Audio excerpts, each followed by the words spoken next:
Hello there, welcome back. So today I thought I would go through all of the changes that we've made in the Lego room. We've been in the room about 5 or 6 weeks now, and I've done sort of regular updates week to week, and you can go back and watch some of those, but I thought I'd take you through what we've actually done with the layout of the room. So what I'm going to try and do, particularly over the next sort of month or so, is split up the IPs, and I've already started to do that. You can see the Harry Potter stuff is sort of in the corner now. You've got Hogwarts just in the very corner where the roof comes down, and then you've got Weasley's Wizarding Wheezes in the corner as well, and then some of the smaller Harry Potter sets are in the two boxes here.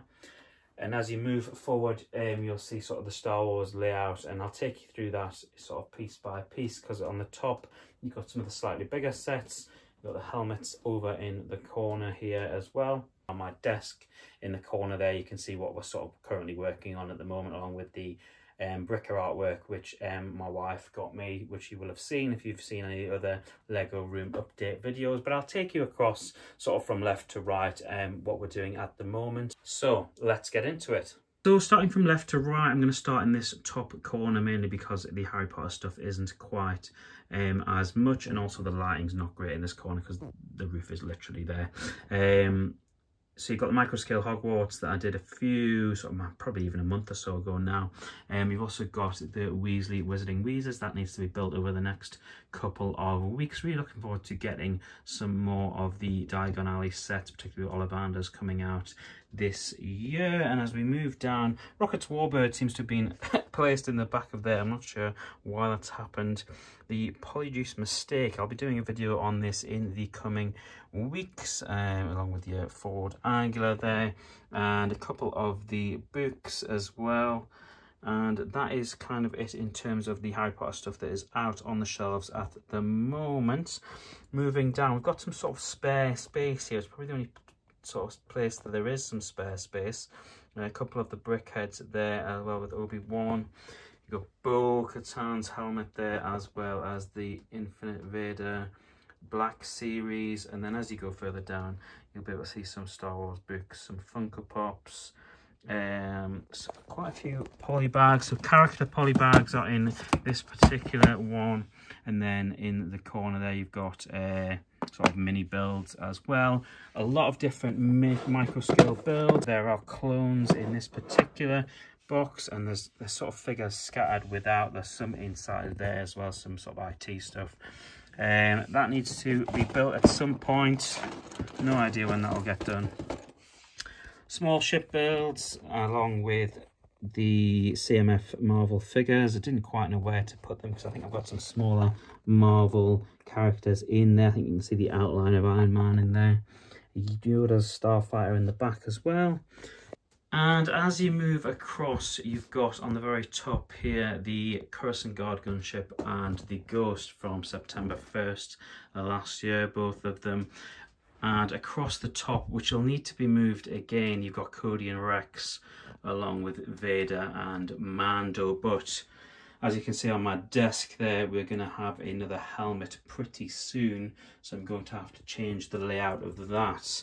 Also on my desk, you should be able to see well, there's a ton of minifigures in there as well. I've been working on a little minifigure thing at the moment. Maybe we'll say it on the channel, maybe we won't. Base plate there, along with Vader's meditation chamber. I put that video out a couple of days ago, so go and check that out if you haven't already.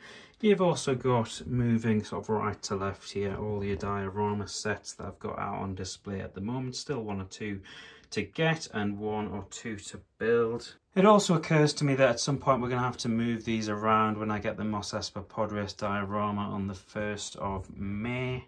And as we move down, you'll be able to see a video that went out yesterday, I think, which was my comparison of all the mid-scale Starship collection, and they're sort of all lined up quite nicely, which is nice. I'll have to excuse the light. I've got the best lighting setup I can have for this time of day. Moving into the corner, it's almost a shrine to R2-D2 here. You've got the pod with which he, the escape pod there, as well as the new R2-D2. and these plaque with the little R2-D2 one. And as you move down, and hidden away in the corner for now, because I'm not quite sure where to put it, is the X-Wing again with R2-D2. And under here is Shin Hati Starship. I need to start getting some dividers for these squares so that I can have more than one ship in one place at a time. So have one on top of the other, like have Shin's along with the E-Wing, so just as they came. And you've got Ahsoka's T6 as well there. Mando's N1, and then as you move up, you can see that Tantive hallway scene there. And then Luke versus the Dark Troopers in the back. And some promo stuff from the last couple of years, along with a coin, and you've got the Wrecker mug, which it sits inside of really nicely. And then on the very bottom, not to be forgotten, the ATTE. And not to be forgotten as well, just above the helmet, you can see Yavin 4. So that I was really sort of blessed to get gifted to me.